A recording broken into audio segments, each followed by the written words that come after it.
I know, it's Attaway General Day. I know. It's exciting. Episode 3. That's right, it's Attaway General Day. That was a little brief interview I conducted with one of the writers for the show. So let's go ahead and dive right in. We're up to episode 3. Hi, Molly.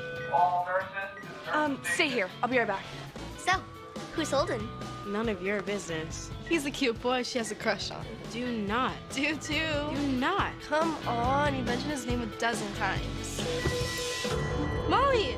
No pulse. I'll start CPR. This episode gets off to a thunderous start here, taking a page out of its own playbook by using the same technique it used in the last episode where Holden was drinking soda and passed out suddenly. Now they're doing it with this little girl here. It was so good the first time they had to come back for an encore and just do it a second time, and honestly, it might be even better the second time around.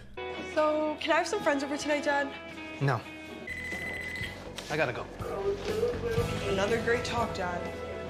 8, 9, 10, 11, 12, 13. Yeah, that's right, we're in luck because episode 3 features Dr. Henry quite heavily. Dr. Henry, as I'm sure you well know by now, is one of the leading experts in the scientific field, the man credited with discovering the wet fart. And in episode 3, we really get to see him shine, and I'd like to see where they take his character. I'm hoping it goes kind of in a supernatural direction where, like, maybe one episode takes place at night with a full moon and Dr. Henry becomes like this full-fledged fucking werewolf surgeon or some shit. I think that'd be great and it'd fit right at home with Attaway General so far. Now there's something I'd like to show you. There's actually a mistake in this scene, if you can even believe that. When Kit is administering the CPR, the child actress opens her eyes right at the camera, looking right at the camera, and it's clear as day, but for some reason the editors just let it slide. 8, 9, 10, 11, 12, 13. Did you catch that? Now, perhaps I'm being a little too presumptuous to assume this was a mistake or an oversight because I don't think that's even possible with the talented crew behind Attaway General. So perhaps maybe what it is it's showing how good Kit is at CPR. She was able to immediately resuscitate this little girl and bring her back to the land of the living. I'm gonna go have a chat with your parents, but Jack will be here to keep you company. So I'm supposed to offer you pudding or juice or whatever? Want some? No. Mind if I watch TV? Knock yourself out.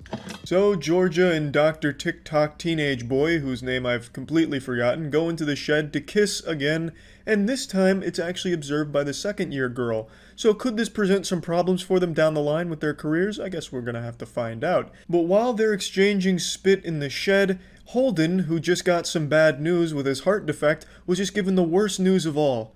Jack was going to be hanging out in the room with him. I don't really understand why though. Holden doesn't want him there, Jack doesn't want to be there, and all he does is flip porn onto the TV while the two are just hanging out. They're the same age, it's not like he's some kind of adult mentor or anything, so I don't really get what the program even is.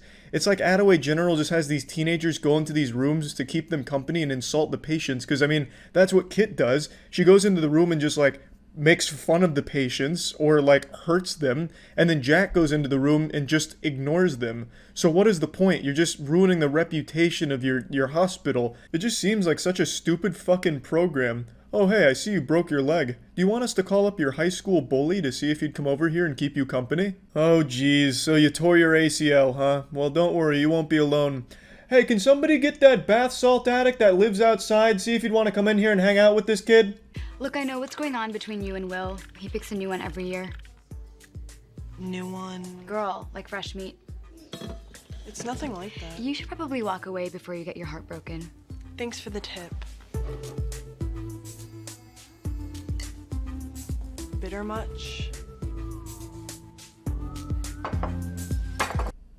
I'll be honest, I don't really know what that means with the pouring salt into some coffee or something. She just ruined her own coffee because, I mean, she was making it for herself and then she poured salt in it and then gave it to her. So I'm a little confused, so I guess bitter much might just be one of her catchphrases. Maybe we'll see it pop up again in future episodes at other interesting moments, like maybe she's tying her shoe and then the second year comes over to tell her something else about how she's being cheated on, and then she takes the shoe off, pours some salt in it, gives her the shoe, and then says, bitter much, and then walks away. I guess only time will tell with the Attaway General grand scheme of this plot device here, but it is very interesting. Or maybe it's just something I don't fucking understand that kids say or do, like salting coffee as an insult to somebody. I really couldn't tell you. I don't want to talk to anyone.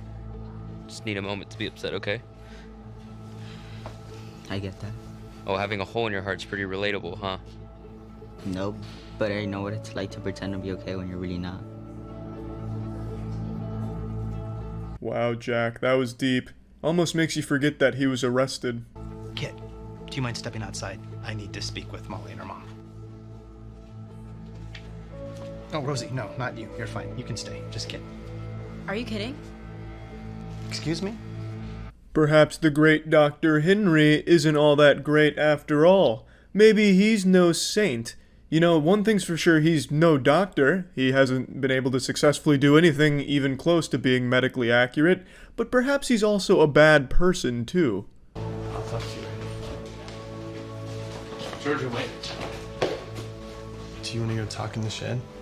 Go ask Maeve, or that other girl. Oh, is that a fresh pot? Yeah. You want to swoop in and take it for yourself, like you do with everything else? What? So it seems the second year's words of bitterness to Georgia have opened her eyes to the fact that maybe she's not the only one getting kisses from Will.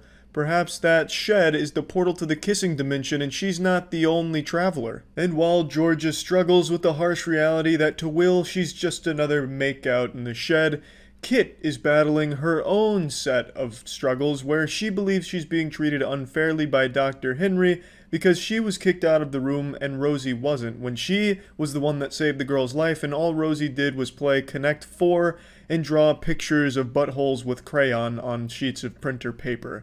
So she believes she should have been allowed to stay in there, and if nothing else, Rosie shouldn't have been allowed to stay in there, so she's now confronting her about it in a pretty passive-aggressive way. Please. All you do is suck up to the doctors and nurses here and act like an angel. I know your game. I have no game. I'm just here to give back. There you go again. Always with the perfect answer ready to go. No, Drop the act. What did you do to get to stay with Molly? Be Dr. Henry's pet? I am not his pet. I am his former patient. Patient? Yeah, I have the same form of brain cancer as Molly. I'm Dr. Henry's poster child. That's why he asked me to stay. I'm so sorry. I had no idea. There's a lot you don't know. Yeah, you gotta feel pretty bad now, don't you, Kit? You fucked up.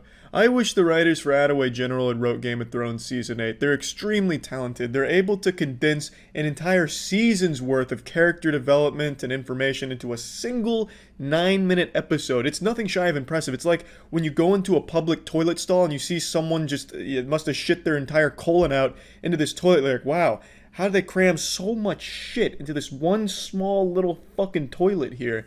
And that's how I feel about Attaway General. It's just nothing shy of impressive. It's just bang, bang, bang. You're the brainiest teenager I've ever met. I don't know where Holden's getting that from. They've only talked like 3 times, and the only thing she did was put a bandage over a cut and say, well, they could have used dissolvable stitches. I mean, that's 2 things that even I could think of, and I wouldn't consider myself one of the brainiest adults to ever live or anything like that. It's pretty simple stuff, and I get where Holden's coming from. He's just trying to flirt, and he's trying to get some kisses in the shed, maybe, so I understand. Thanks For what? for making me laugh. Today has been really bad. Somewhere along the way, the take where he was laughing must have gotten lost, because at no point does he laugh in this. Dude doesn't even smile. It almost just sounds sarcastic or like he's making fun of her. Hey, thanks. For what? Making me laugh? Idiot. Haha. But yeah, that concludes episode 3, another exhilarating adventure in Attaway General, of course. Another fucking fantastic episode, and I look forward to watching episode 4 soon. That's it.